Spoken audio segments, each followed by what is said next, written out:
하나님 아버지 감사드립니다. 오늘 하루의 시작도 주님께 나와 예배함으로 시작하게 하시니 감사드립니다. 예배 가운데 말씀하시는 하나님의 음성을 듣고 그 음성을 민감하게 반응하며 말씀 따라 살아가는 성도들 되게 하여 주옵소서. 오늘은 주일입니다. 주시는 말씀으로 하루 또 한 주를 살아갈 수 있는 큰 힘을 얻게 하시고 주님과 함께 승리하는 백성 되게 하여 주옵소서. 감사드리며 예수님의 이름으로 기도드립니다. 아멘. 찬송가 502장 함께 찬양 드리시겠습니다.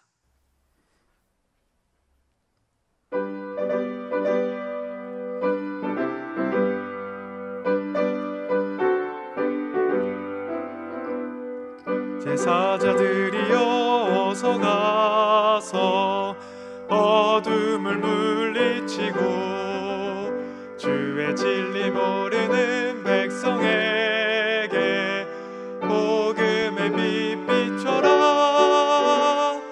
빛의 사자들이여 복음의 빛 비춰라. 죄로워둔 밤 밝게 비춰라. 빛의 사자들이여 선한 역사 위하여 힘을 내라. 주와 함께 하시겠네. 주의 넓은 사랑을 전파하며 복음의 빛 비춰라. 빛의 사자들이여 복음의 빛 비춰라. 죄로워둔 밤 밝게 비춰라. 빛의 사자들이여 주님 부탁하신 말 순종하여 이 진리 전파하라. 산과 바다 건너가 힘을 다해 복음의 빛 비춰라. 빛의 사자들이여 복음의 빛 비춰라. 죄로워둔 밤 밝게 비춰라. 빛의 사자들이여 동서남북 어디나 땅끝까지 주님만 의지하고 어두워서 못 보는 백성에게 복음의 빛 비춰라. 빛의 사자들이여 복음의 빛 비춰라. 죄로워둔 밤 밝게 비춰라. 빛의 사자들이여. 아멘. 오늘 새벽에 주신 하나님의 말씀은 사도행전 1장 1절에서 11절 말씀입니다. 사도행전 1장 1절에서 11절 말씀, 생명의 삶은 106면, 107면에 있습니다. 하나님의 말씀을 이제 봉독하겠습니다. 데오빌로여, 내가 먼저 쓴 글에는 무릇 예수께서 행하시며 가르치시기를 시작하심부터 그가 택하신 사도들에게 성령으로 명하시고 승천하신 날까지의 일을 기록하였느라.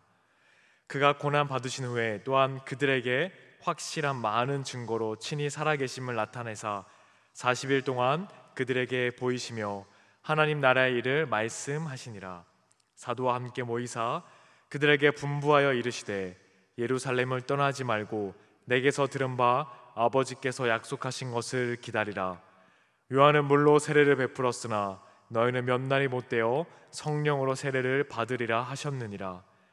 그들이 모였을 때에 예수께 여쭈어 이르되 주께서 이스라엘 나라를 회복하심이 이때니까 하니 이르시되 때와 시기는 아버지께서 자기의 권한에 두셨으니 너희가 알 바 아니요 오직 성령이 너희에게 임하시면 너희가 권능을 받고 예루살렘과 온 유대와 사마리아와 땅끝까지 이르러 내 증인이 되리라 하시니라.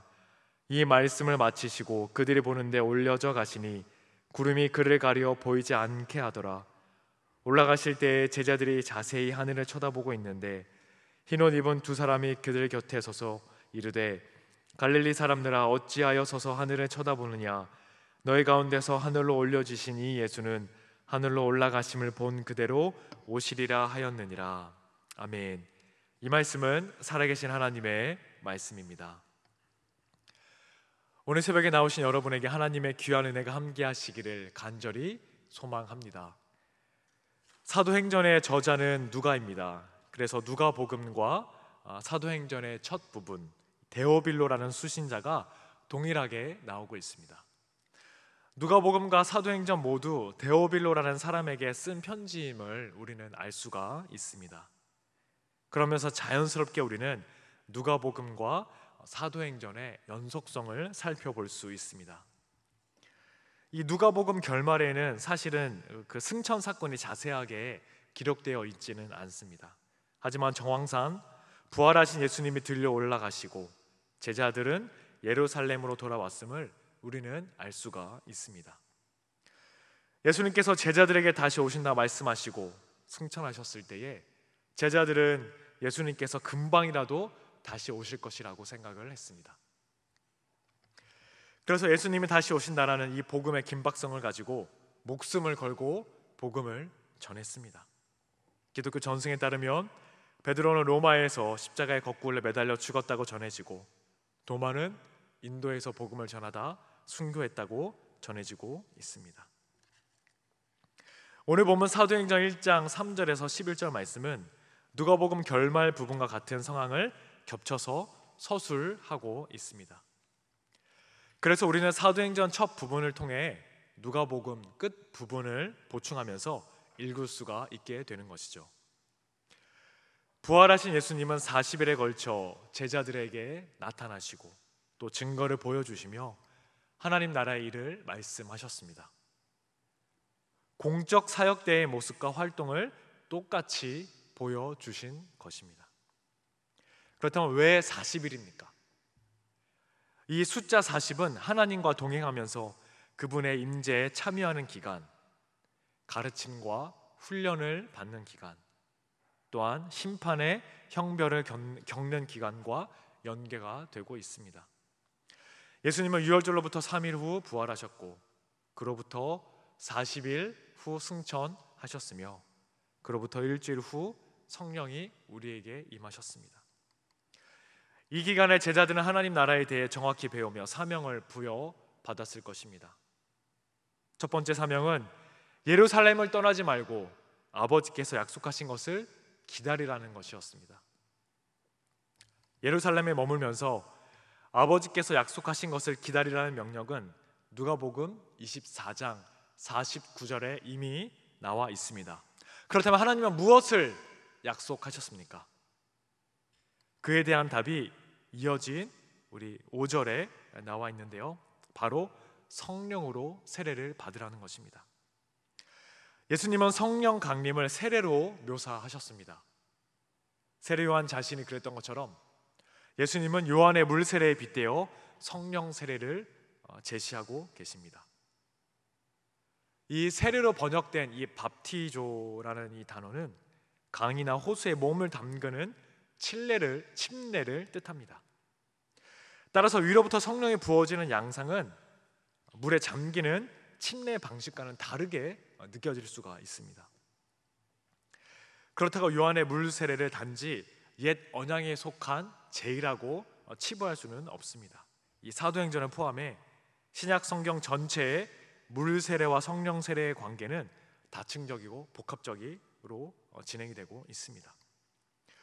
예수님은 원래 하나님의 아들이셨음에도 불구하고 세례 요한의 이 세례를 통해 그리스도로 선포되셨듯이 이제 예수님을 닮아 그 길을 따를 제자들도 승천하신 예수님으로부터 성령의 세례를 받아 세상으로 나아가야 했습니다. 우리가 세상에 나아가 하나님의 영광을 선포하기 위해 첫 번째 조건은 자기 능력을 의지하지 않고 권능을 받는 것입니다. 그 하늘로부터 온 하나님의 권능, 우리의 능력과 의지가 아닌 위로부터 오는 성령의 권능을 힘입어 맡겨주신 귀한 사명을 잘 감당해 나아가시는 저와 여러분 되시기를 간절히 축복합니다. 두 번째 사명은 성령의 권능으로 예루살렘과 온 유대와 사마리아와 땅끝까지 이르러 예수님의 증인이 되는 것입니다. 제자들은 예수님께 이스라엘이 회복되는 때가 지금이냐며 시간에 대해서 묻고 있습니다. 그러나 시간은 하나님께 속한 것이기에 제자들이 알아야 할 사항이 아니라고 예수님은 답해 주셨습니다. 다만 제자들은 시간이 아니라 지금 있는 이 공간을 담당해야 합니다. 하나님 나라의 범위를 넓히는 사역을 담당하는 것입니다. 그렇게 하나님 나라의 복음은 유대인과 이방인의 장벽과 같은 문화적, 지리적 장벽을 뛰어넘어 그 범위를 확장합니다. 그래서 새롭게 세워진 참된 이스라엘은 유대인만의 나라가 아닌 그리스도를 믿는 사람들의 나라가 될 것입니다. 이처럼 우리 그리스도인에게 주어진 사명은 성령의 권능을 통해 사람들을 구원하고 세상의 분열과 갈등을 치유하며 십자가를 통한 참된 평화와 사랑을 전파하는 것입니다. 하나님 나라는 예수님이 다시 오심으로 완성됩니다. 예수님은 제자들이 보는 곳에서 하늘의 왕자에 앉으셨고 또한 성령을 통해 제자들을 다스리고 계십니다. 그리고 언젠간 때가 되면 하늘로 올라가셨던 모습 그대로 다시 오셔서 통치를 완성하실 것입니다. 그러므로 제자들에게 주어진 세 번째 사명은 예수님의 다시 오심을 예비하는 것입니다. 이는 결코 아무것도 하지 않고 하늘만 쳐다보면서 기다리라는 것이 아닙니다. 제자들은 승천하신 그 예수님을 바라보았습니다. 예수님이 더 이상 보이지 않는데도 제자들은 계속해서 하늘을 쳐다보았습니다. 천사들은 하늘만 쳐다보고 있는 제자들에게 왜 쳐다보느냐라고 책망했습니다. 하늘을 그만 쳐다보라는 것이죠. 하늘로 가심을 본 그대로 오시리라는 천사의 말은 예수님의 재림의 확실성을 나타냄과 동시에 그때가 지금 당장은 아니라는 점도 나타내고 있습니다. 지금은 예수님의 지시에 따라 예루살렘에 머물며 하나님의 약속하신 것, 성령의 강림을 기다릴 때입니다. 예수님은 공생의 사역 중에 하늘로 올라가신 대신 그 보혜사 성령님을 보내주실 것을 약속하셨습니다. 이는 진리의 영이신 성령이 성도들에게 임하사 성령이 그리스도를 전하게 하시리라는 약속입니다. 이러한 약속은 오순절 다락방의 성령 강림으로 성취가 되었습니다. 주님의 예언대로 성령 충만을 받은 성도들은 담대하게 예수님이 구주이심을 전하게 됩니다. 성령의 권능을 힘입어 온 세상에 나아가 복음의 증인이 되어 최선을 다해 그 사역을 감당하는 것이야말로 예수님의 재림을 기다리는 바른 자세라 할 수 있을 것입니다. 제자들에게 주어진 사명과 그로 인해 이루어지는 사역은 이후 사도행전 전체에 걸쳐 반복적으로 제시되고 있습니다. 제자들은 성령의 능력으로 예수님이 행하셨던 대로 각 지역을 다니며 복음을 전함으로써 예수님이 다시 오실 길을 예비하였습니다. 사도행전은 성도들이 성령을 받고 나서 복음을 전한 기록이라는 뜻입니다. 그런데 엄밀히 말하면 복음 증거의 주체가 사도들이 아니라 그들에게 임하신 성령님이시기 때문에 사도행전을 성령행전이라 부르기도 합니다. 겉으로는 사도들의 복음 증거의 사명을 감당했지만 이 사도들의 복음 증거 사역을 주도적으로 이끄신 분이 바로 그 주체가 성령님이란 뜻입니다. 우리에게도 동일한 사명이 주어졌습니다. 그러므로 모든 성도들이 역시 성령의 인도하심에 순종할 때에 땅끝까지 이르러 복음을 증거하는 증인이 되는 사명을 충성스럽게 감당할 수 있게 될 것입니다. 우리도 그 사명을 능히 감당해 나아가기를 소원합니다. 그리스도의 재림은 악한 세상에 대한 영원한 심판과 하나님 나라와 하나님 백성에 대한 구원의 완성을 의미합니다. 성도는 이미 그리스도 안에서 구원을 받았지만 아직 세상 속에서 죄의 세력과 치열하게 싸우며 살아가는 상태입니다. 하나님 나라가 그리스도의 복음 안에서 이 땅에 임했지만 아직 완성되지 못하여서 사단의 세력과 전쟁을 치르고 있기 때문입니다. 그러나 그리스도의 재림으로 죄의 세력은 영원한 심판을 받아 사망에 이르게 되고 성도는 영원한 하나님 나라에서 영생의 복을 누리게 될 것입니다. 주님은 죽기까지 충성하는 자에게 생명의 관을 주실 것을 약속하셨습니다.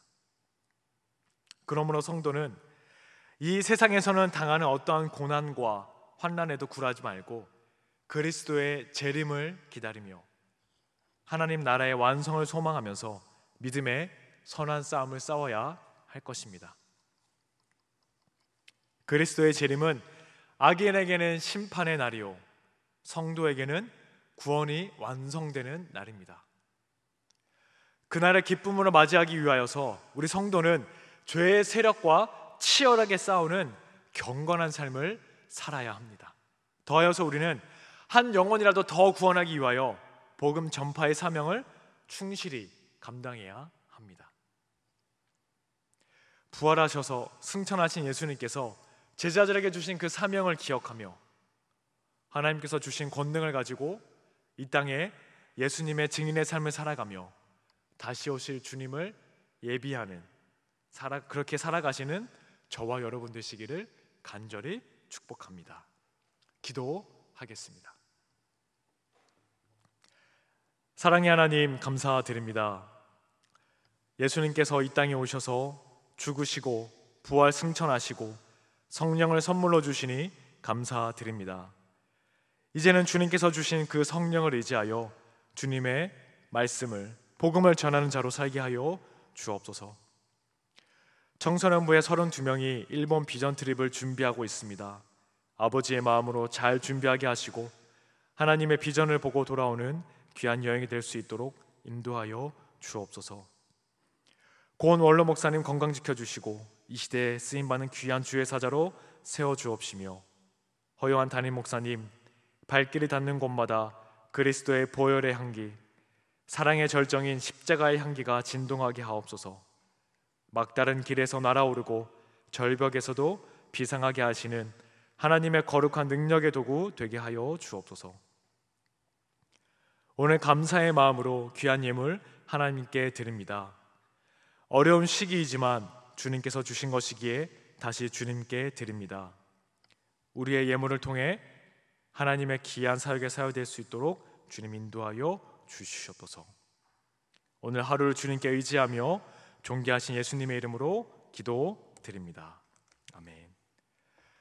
하늘에 계신 우리 아버지, 아버지의 이름을 거룩하게 하시며 아버지의 나라가 오게 하시며 아버지의 뜻이 하늘에서와 같이 땅에서도 이루어지게 하소서.